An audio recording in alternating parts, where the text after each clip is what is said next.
कधीच नाही चुकणार तुमचे फेवरेट टीव्ही शोज झी5 सोबत, तेही एकदम फ्री।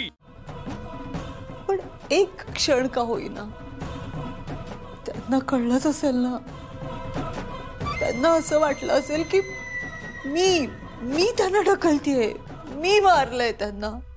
हो, कारण तूच खून केलायस तिचा।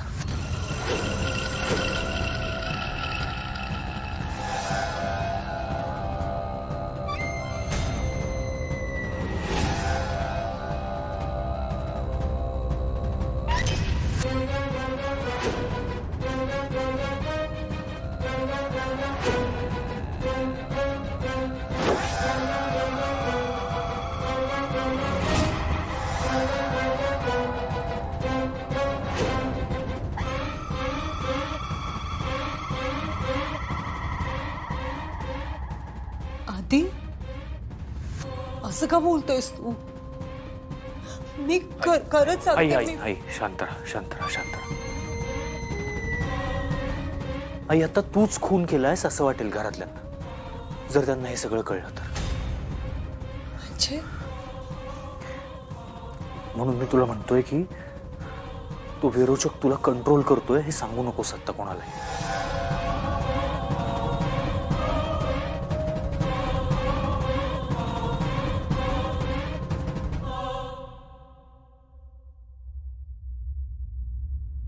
नाहीतर आपल्याला सुद्धा काळजी घ्यावी लागेल।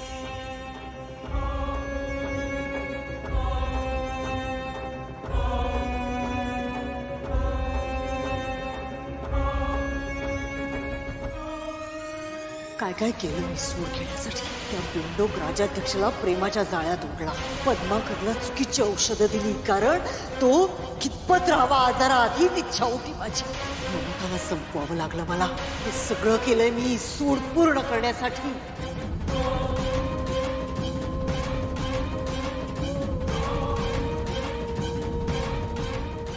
ऐकलंस ना काय म्हणाला ते? मी ममताला मारले हे सांगू नकोस कोणाला। मी तर सांगणार नाहीच, पण तू सांगितलेस सगळ्यांना, कळलंय मला। काही फरक पडणार नाहीये त्याने। घरात सगळ्यांना सांग, नाहीतर अख्ख्या जगाला ओरडून सांग, काहीही होणार नाही। जोपर्यंत अद्वैत नावाचं प्याद माझ्या हातात आहे ना, तोपर्यंत नाही हरवू शकत कोणी मला। जा जा, बोलव तुझ्या त्रिनयनेला, काय करायचं ते कर मला। जा।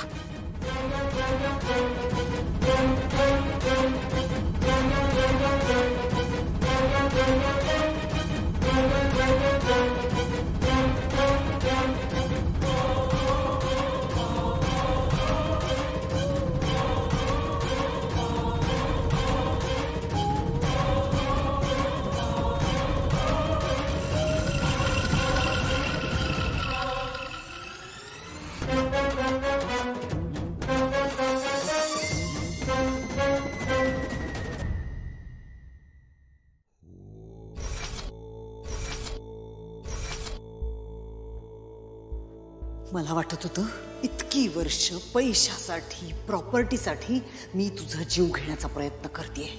मार मला आधी, मला मला मार मार मला मार मार मारू टाक। माझ्यातला विरोचक आहे ना, तो त्रास देतोय मला। माझ्या मानगुटीवर बसलाय आणि माझ्याकडून काय नको नको ते करून घेतोय। मला कळतच नाही, खूप त्रास होतोय आधी। मला माहितीये माझ्या अंगात राक्षस आहे।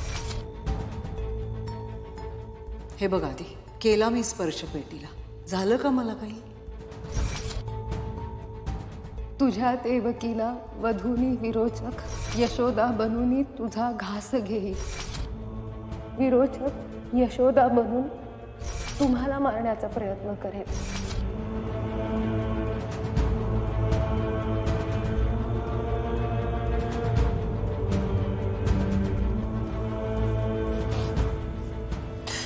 I'm sorry Netra. साहेब, माझ्याकडून चूक झाली नेत्रा। मी विश्वास ठेवायला हवा होता नेत्रा तुझ्यावर। साहेब, चूक झाली माझ्याकडून, प्लीज माफ कर मला। साहेब ना, खरं तर मी सुद्धा तुम्हाला सॉरी म्हणायला हवं. मी मगाशी खूप चिडले तुमच्यावर. खरंच सॉरी. नाही नाही नेत्रा, चूक माझी आहे. मी अविश्वास दाखवला तुझ्यावर. खरं तर मला बाबांची, घरातल्या सगळ्यांची माफी मागायची आहे. कारण इतके दिवस फक्त माझ्यामुळे त्यांना हे सगळं सहन करावं लागलं. साहेब ऐका माझं. तुम्ही आता स्वतःला त्रास नका करून घेऊ. रडायचं नाही. तुम्ही आता ऑफिसला जा. इथे ती रुपाली म्हात्रे सतत तुमच्या समोर येणार आणि तुम्हाला त्रास होणार. त्यापेक्षा तुम्ही कामावर गेलेलं जास्त चांगलं आहे. खरं सांगू तुम्हाला, माझ्या ना मनावरचं ओझंच उतरलंय. असं वाटतंय 10 हत्तींचं बळ आलंय माझ्या अंगात. आता तुम्ही आहात ना माझ्या बरोबर. मग विरोचक काय, कोणाशी लढायला तयार आहे मी.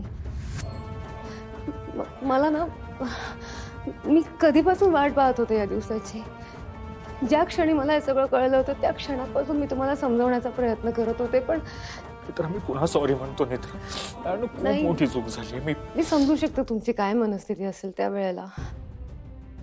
तुम्ही नुकताच परदेशातून आला होता आणि नेत्रा, पण मला आता सगळं एकदम क्रिस्टल क्लिअर दिसतंय.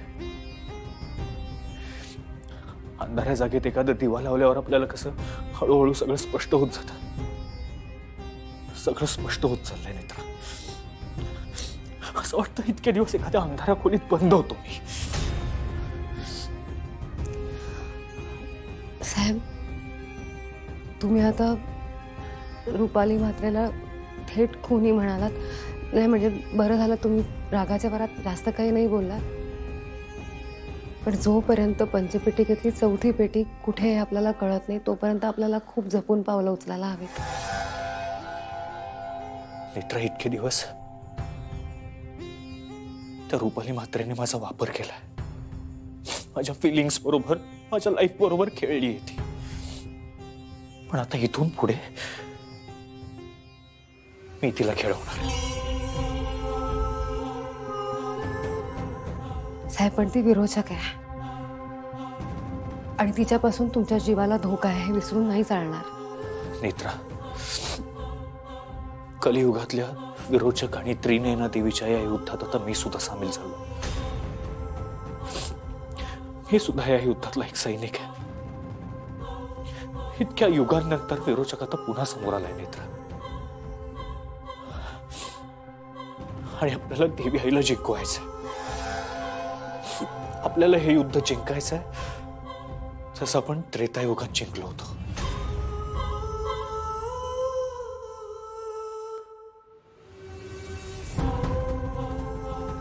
वधणे विरोचक तुझे कर्म आहे. जपणे जलाला तुझा धर्म आहे. वरद हस्त साक्षात देवी तुला दे. अरे सारथी तूच साक्षात आहे. झी5 ॲप डाउनलोड करा आणि पहा सर्व एपिसोड्स एकदम फ्री.